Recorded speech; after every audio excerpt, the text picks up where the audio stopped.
ถ้าอ้ายบ่นั่งเบิ่งดาวนั่งกัน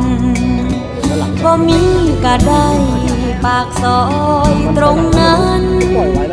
หากอ้ายลืมวันเคยเที่ยวร่วมทา